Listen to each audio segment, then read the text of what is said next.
Bueno, amigos de M Deportes, para mí es un placer estar aquí con Miku Fedor, un referente del fútbol venezolano de nuestra selección. De verdad que es un placer tenerte aquí y bueno, en primer lugar preguntarte cómo te encuentras en este momento actual de tu carrera profesional. Bien, me encuentro bien, disfrutando, viviendo nuevas experiencias, viendo todo desde otra perspectiva también desde la veteranía, pero bastante contento. Mira, Miku, sabemos que tu carrera comenzó fuera de Venezuela, pero más allá de eso me gustaría saber en qué momento tú dijiste quiero ser futbolista profesional. ¿Qué te llevó a ese camino? Bueno, la que me impulsó fue mi mamá, ¿no? Cuando era pequeño en la casa siempre estaba pateando todo, rompiendo adornos y mi mamá dijo, bueno, ¿qué deporte implica las piernas? Y pateé como patea este muchacho y era el fútbol, ¿no? Entonces desde los 3 años me metió en la escuela de Santo Tomás de Villanueva, en Caracas, y desde ahí empezó todo. ¿Jugaste, siempre dijiste que, o sea, pensaste que ibas a ser delantero o en algún momento te probaste en otra posición? Bueno, cuando era niño, Lino Alonso, que paz descanse, que fue un gran entrenador de la selección nacional en categorías inferiores y luego acompañó a César Farías en la absoluta. Tuve la suerte de que él de niño me entrenó siempre y Aníbal Solís, y yo siempre jugaba en el medio campo, ¿no? Y a los 20 años en España, en una temporada un poco complicada porque tuvimos muchas lesiones en los delanteros. El entrenador que tenía en aquella época, Javi López, me dijo que me quería probar de delantero. Fue en el Salamanca. Y empecé a jugar de 9 y me gustó. Bueno, me salió bien ese año, hice muchos goles.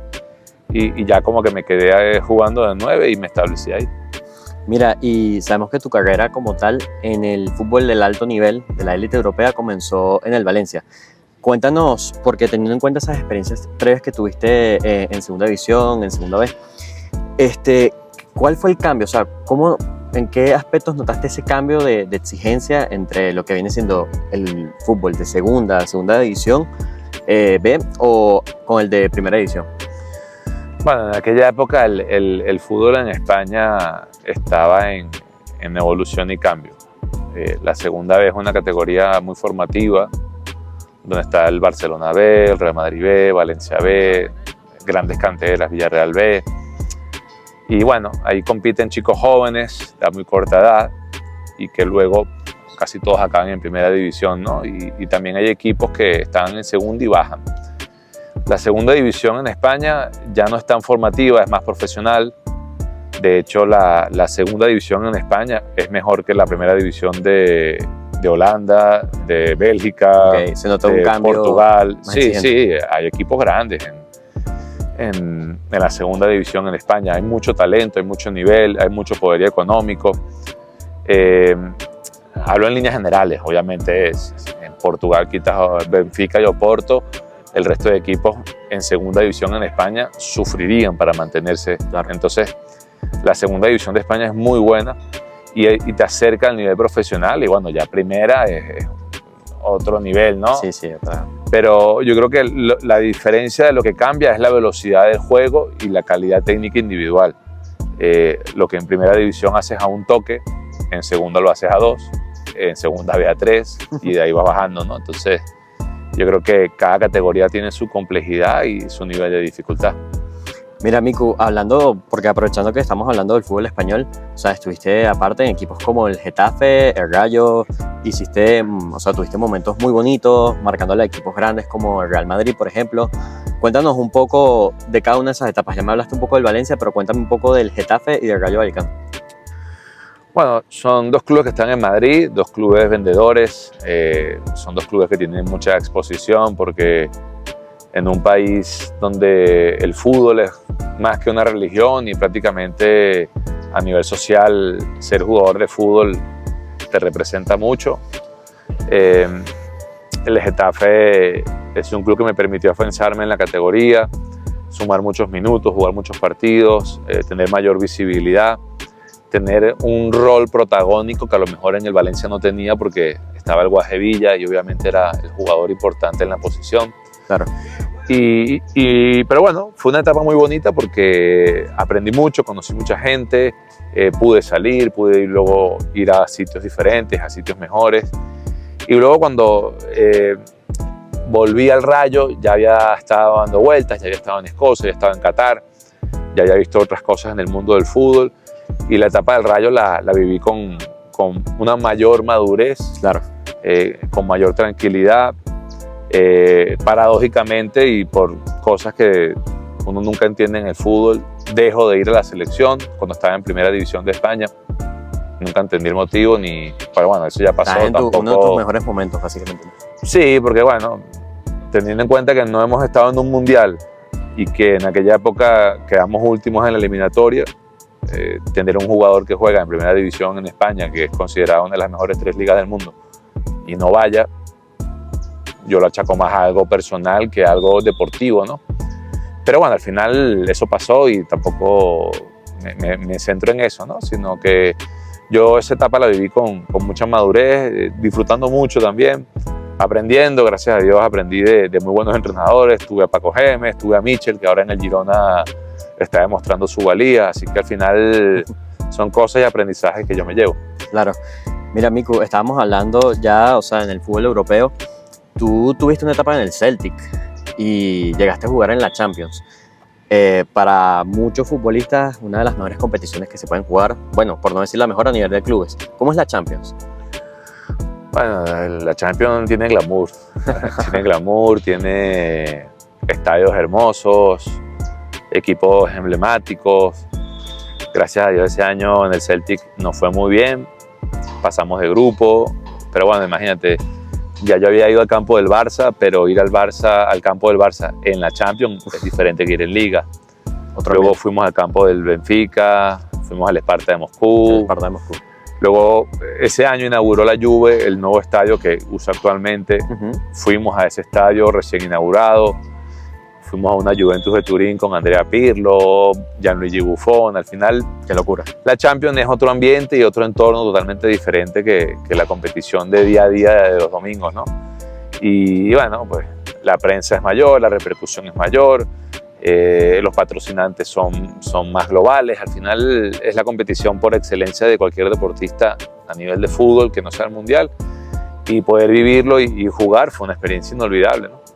Bueno, y justo aprovechando, volviendo un poco al tema de la selección, me gustaría, o sea, es imposible no preguntarte de la Copa América 2011, pero sobre todo de ese gol contra Paraguay, esa imagen tuya con Grendy, mítica, histórica para nuestro fútbol. Cuéntame, o sea, ¿cómo recuerdas ese momento? ¿Lo tienes calcado todavía en la memoria? Sí, obviamente, a medida que va pasando el tiempo, uno disfruta más esos momentos porque son unos recuerdos imborrables. Y creo que cuanto más avanzan los años y más estamos yendo a competiciones, Copas América, más se pone en valor lo que hizo aquella selección, ¿no? Aquella generación.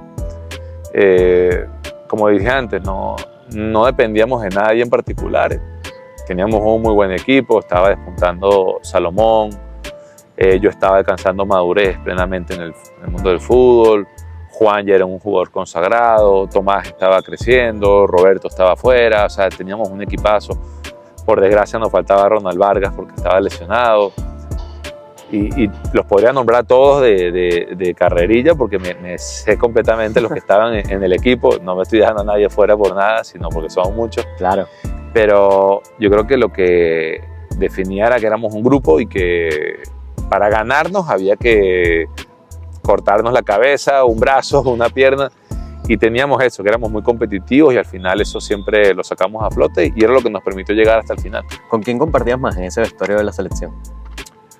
No, bueno, había un grupo fantástico, con Dani Hernández, porque haberse criado deportivamente en España también tenía afinidad, pero bueno, con los que hicieron conmigo sub-20, Seijas, Grendy, Granados, al final tienes un cariño porque te van acompañando en el proceso desde las inferiores.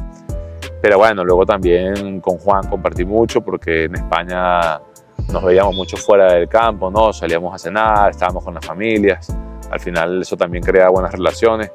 Pero con todos, la verdad es que no te puedo decir no, compartía más con este que con otro, porque era un grupo muy homogéneo y podías estar con cualquiera haciendo cualquier cosa, tomando un café, hablando cualquier cosa, jugando cartas, que el grupo era muy ameno y era bastante divertido estar ahí.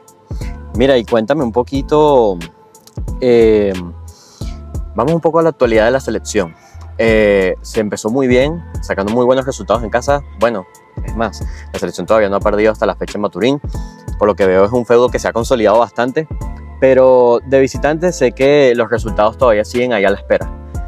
De cara a este calendario de este 2025 que es clave, ¿qué crees en dónde tiene que concentrarse más la selección? ¿En qué aspecto del juego para lograr el sueño que todos tenemos como fanáticos del fútbol venezolano?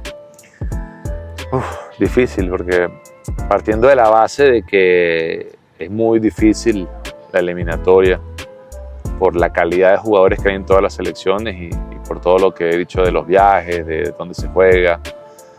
El equipo arrancó muy bien, con una ilusión tremenda. Los que amamos el fútbol seguimos teniendo la ilusión intacta.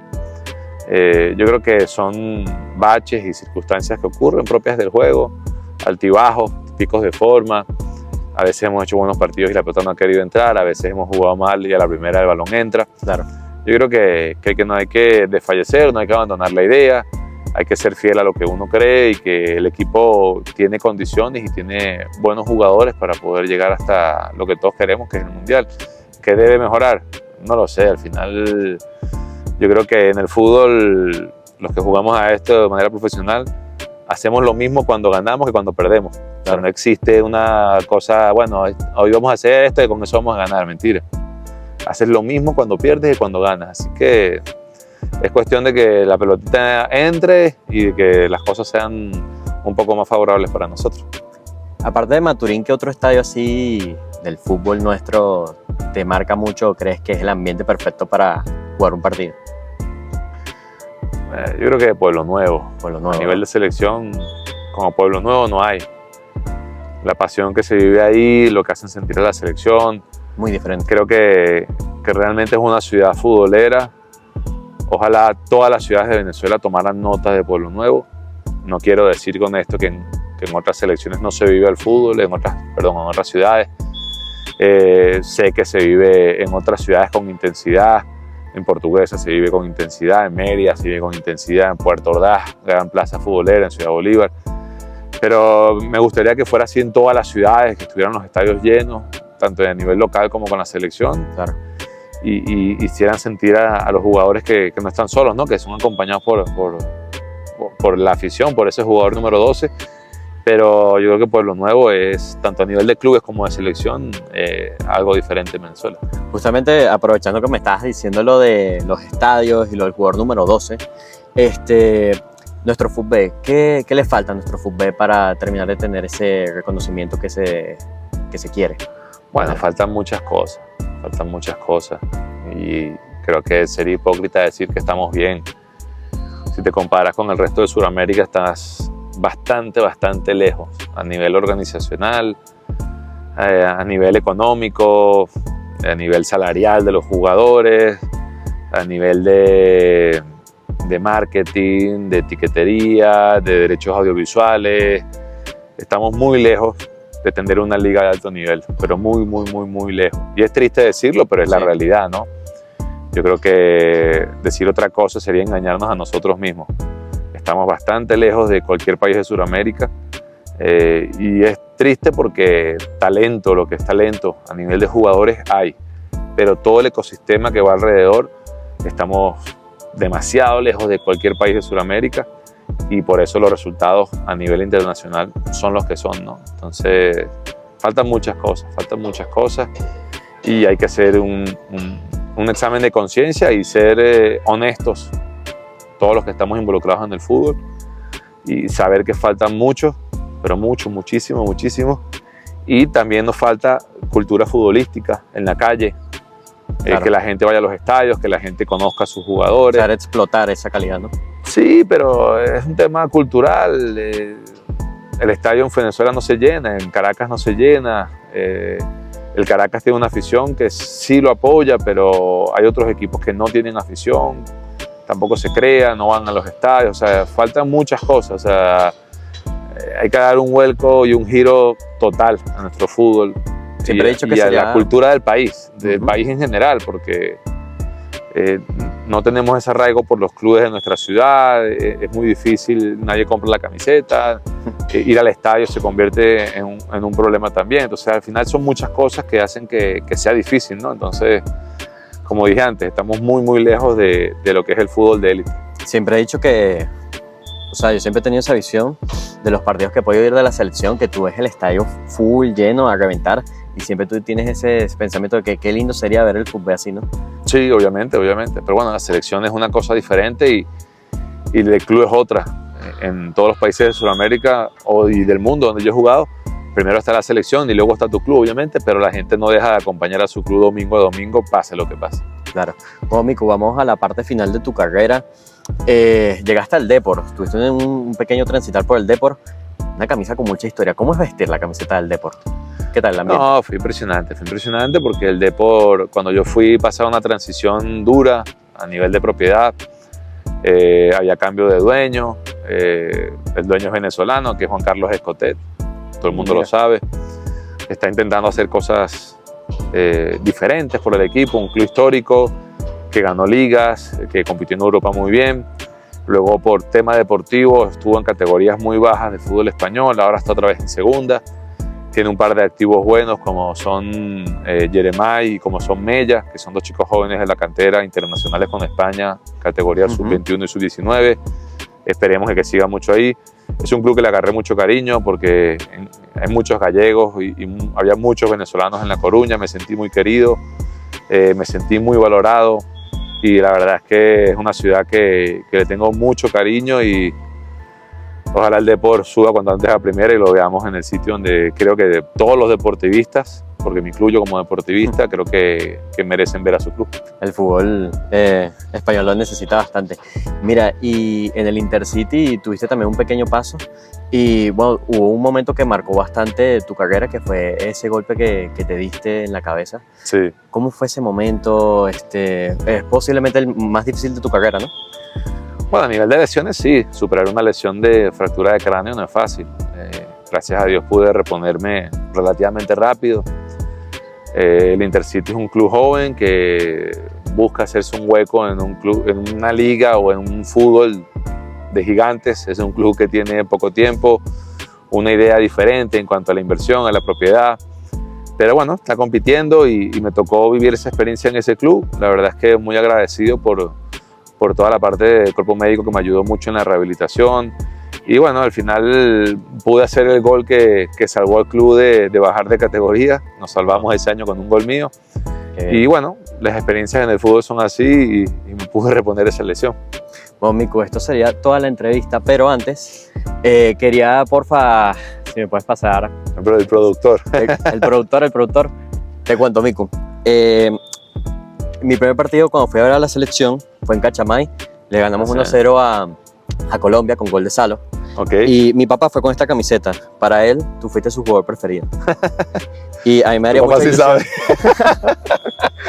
A mí me daría mucha ilusión que claro, vale, se la firmara con... Sí, cómo no. Una camisa con historia. ¿Cómo se llama tu papá? Se llama Antonio.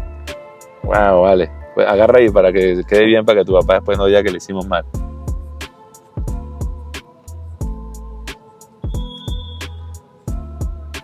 Siempre gustó el 7 y sobre todo, bueno, casualmente tú llevaste el 7 y bueno, le encantabas ahí como jugador. Está bien. Tu papá es un hombre que sabe.